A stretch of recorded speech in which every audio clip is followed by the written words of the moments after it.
મધ્ય પૂર્વમાં મહાયુદ્ધ ફાટી નીકળ્યું છે। અમેરિકા અને ઇઝરાયલના ઈરાન પરના હુમલાનો આજે બીજો દિવસ છે અને સ્થિતિ વધુ ભયાનક બની રહી છે।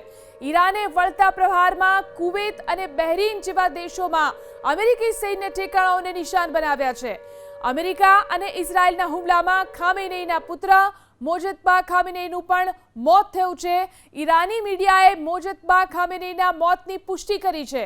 ઈરાનના IRGCએ દાવો કર્યો છે કે તેમના મિસાઇલ અને ડ્રોન હુમલામાં અત્યાર સુધીમાં 560 અમેરિકન સૈનિકો માર્યા ગયા છે। તેમણે અમેરિકન યુદ્ધ જહાજ USS અબ્રાહમ લિંકન ઉપર 4 બેલિસ્ટિક મિસાઇલોથી હુમલો કર્યાનો દાવો કર્યો છે।